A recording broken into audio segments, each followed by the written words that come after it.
ये वीडियो उन लोगों के लिए है जो ये समझ रहे हैं कि नया कानून जो किसानों के लिए बनाया गया है उसका नुकसान सिर्फ किसान को होगा। जी नहीं, आप गलत हैं। अब मैं आपको समझा दूं, शायद आपको समझ में आ जाएगा। केवल एक सेक्शन बताता हूँ जिससे आपको पूरी कहानी समझ आ जाएगी। जो कॉन्ट्रैक्ट फार्मिंग है, उस कॉन्ट्रैक्ट फार्मिंग की धारा 3, उसमें जो एग्रीमेंट होगा किसान और व्यापारी के बीच में, मैं उसके बारे में बताता हूँ। आप समझ जाएंगे, उसके बाद कुछ बताने की जरूरत नहीं पड़ेगी। उस धारा 3 में लिखा है कि किसान और व्यापारी के बीच में एग्रीमेंट होगा। उसमें ये लिखा जाएगा, नंबर 1, किसान को अपनी जमीन पर कौन सी फसल उगानी होगी। नंबर 2, उस फसल का ग्रेड क्या होगा, स्टैंडर्ड क्या होगा और उसकी क्वालिटी क्या होगी। नंबर 3, उस फसल को उगाने के लिए जो बीज होगा, जो खाद होगा, जो कीटनाशक होंगे, जो मशीनरी होंगी, जो तकनीक होगी, उसे वो व्यापारी जिसके साथ समझौता हो रहा है वो देगा। उसके बाद उसी एग्रीमेंट पर लिखा जाएगा उसकी कीमत क्या होगी। जो फसल उगाएगा, जब फसल पक के तैयार हो जाएगी तो किस कीमत पर व्यापारी खरीदेगा, ये भी लिखा जाएगा। साथ में ये भी लिखा जाएगा कि इस फसल की कितनी बार चेकिंग होगी। तो बोते समय जब फसल बढ़ रही होगी उस समय, और जब फसल कट के व्यापारी खरीदेगा उस समय, 3 समय उसकी चेकिंग होगी। अब मैं आपको समझाता हूँ एक बहुत मोटे से उदाहरण से। समझो, ये मानिए कि इस कानून के हिसाब से पूरे देश की जमीन, पूरे देश के जो किसानों के पास जमीन है, उसका जो व्यापारी है उनसे एग्रीमेंट हो गया।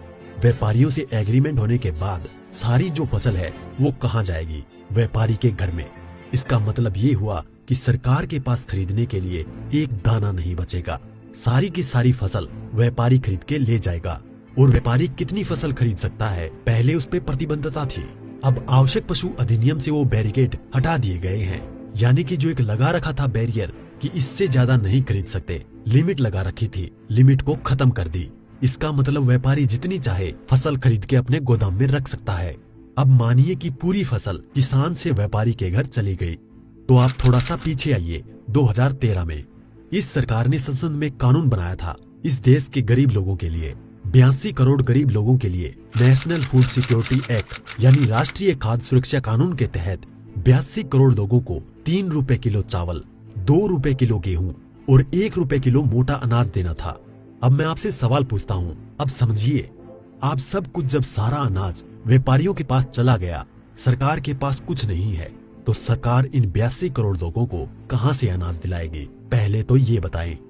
इसका मतलब जो 82 करोड़ गरीब सरकार की मदद पर निर्भर था वो खत्म हो गया। मतलब आप कह रहे हैं कि किसानों के खिलाफ बिल है, किसानों की भलाई की बात कर रहे हैं, किसानों के खिलाफ लोग समझ रहे हैं।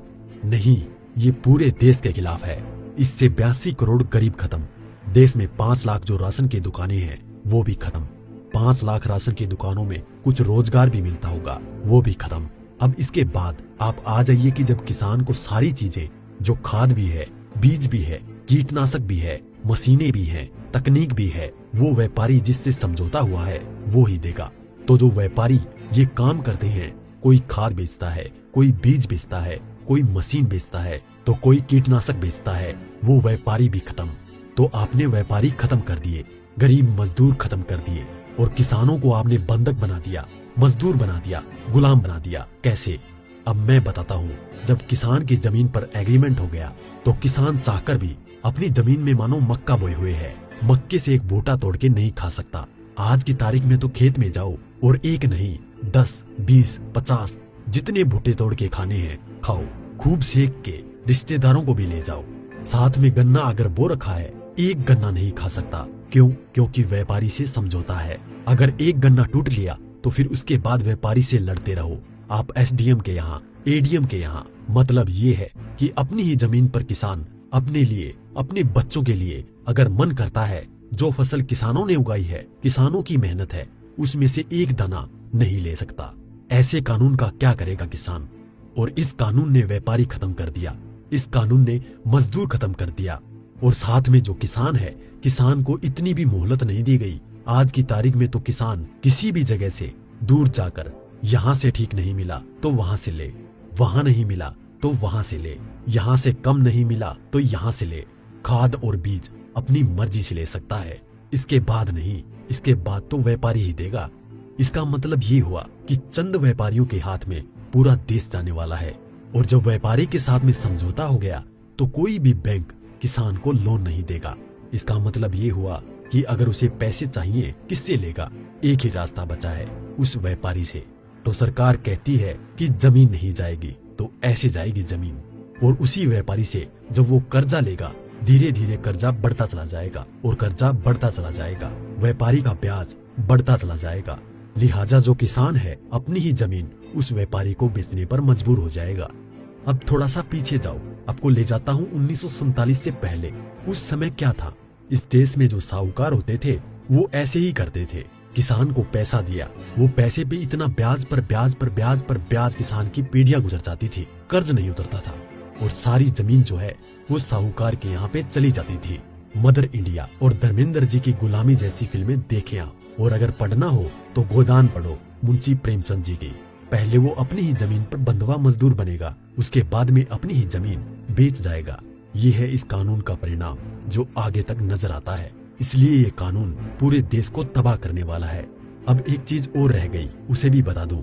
जो मध्यम वर्ग के लोग जो आज रोटी खा रहे हैं, जब व्यापारी सारा अनाज अपने गोदामों में बंद कर लेगा तो वो जो आज उसने लिया, जिस दाम पे उससे 6 गुना 7 गुना 8 गुना दाम पर बेचेगा। तो जो मध्यम वर्ग के लोग जो घरों में बैठे हैं उनको इस आंदोलन में बाहर आना चाहिए। जो अनाज, ये आटा 20 रुपए से 25 रुपए 30 रुपए किलो मिल रहा है, वो ही इस कानून के लागू होने के बाद वो आटा, वो अनाज उन्हें 50 से 6 गुना दाम पर मिलेगा। 100 रुपए, 125 रुपए, 150 रुपए किलो मिलेगा। तो असर किस पे पड़ेगा? एक भी व्यक्ति नहीं बचेगा जिस पर इस कानून का असर ना पड़े। इसलिए मैं कहता हूँ कि ये किसानों के विरोध में नहीं है, देश को तबाह और बर्बाद करने के लिए है। इतना सब कुछ पता होने के बाद भी अगर आप किसानों का साथ नहीं देते हैं तो आगे आपकी मर्जी।